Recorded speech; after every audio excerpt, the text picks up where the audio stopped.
Isa ka rin ba sa nagki-crave sa dream cake? Kaya lang namamahalan ka sa presyo nito? Kung oo, may recipe ako na siguradong magugustuhan mo sa sobrang sarap. Sakto lang ang tamis, madali lang gawin at higit sa lahat napakamura lang ng magagastos mo. O tignan nyo naman, sa itsura pa lang aakalain mo na mahal yan pero wag ka. Nasa 150 pesos lang ang nagastos ko sa 2 tab. Sa recipe na ito ay hindi na tayo magbe-bake, bali ang gagamitin natin dito ay 6 pieces ng cream o bar chocolate. Kung tatanungin ninyo kung pwede rin ba yung fudgy bar or yung lava cake, yes po, pwede rin po. Gagamit din tayo dito ng 2 sachet ng Milo at yung ating cream o bar ay balatan natin at ilayer natin ng tig 3 piraso sa bawat tab.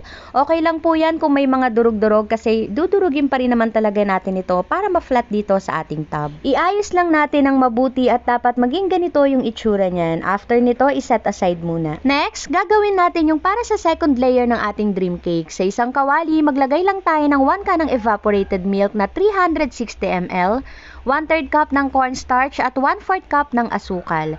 Haluin natin ito at mag-add tayo ng 1 1/2 sachet ng Milo. Yung kalahati na matitira, itabi muna. Kasi gagamitin natin yan mamaya panglagay sa ibabaw. Haluin natin ito ng mabuti hanggang sa wala na tayong nakikitang cornstarch at Milo powder. Isasalang natin ito sa mahinang apoy. At bago tayo mag-umpisa magluto, gusto ko po pala i-flex sa inyo ang bago kong kapamilya sa pagluluto. Ang Union Portable Butane Gas. Super ganda nito, madali lang gamitin, safe at higit sa lahat, mura lang.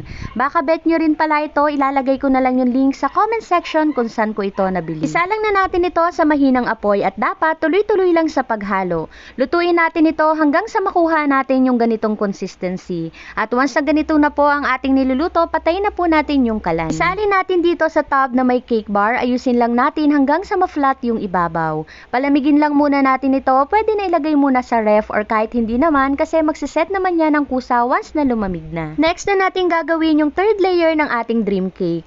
Madali lang naman po ito, magtunaw tayo ng any chocolate bar. Pwede po kayo gumamit ng Goya, pero ako may chocolate kasi kami dito sa bahay na binili ko last month na ginagamit ko talaga for cooking or baking. Paano po ito tutunawin? Ilagay lang po natin yung chocolate sa isang mangkok at yung mangkok ibabad naman natin sa mainit na tubig.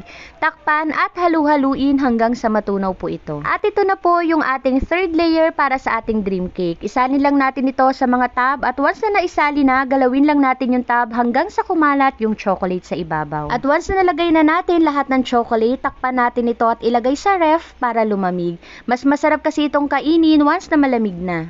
At ayan, nagawa na rin sa wakas at tumigas na rin yung chocolate na nasa ibabaw ng ating dream cake.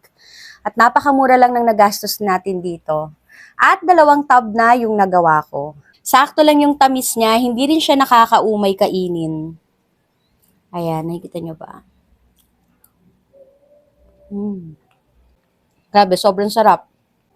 Actually, ginawa ko to hindi para sa sarili ko, para sa mga anak ko, kasi request nila to. Pero dahil sabi ko nga, palagi kong sinasabi, dahil ako yung gumawa, ako yung unang kakain.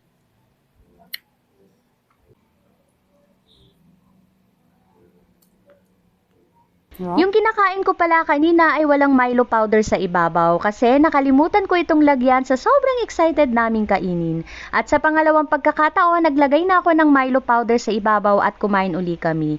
At mas lalo itong sumarap. Gusto mo rin ba? Tara, kain tayo.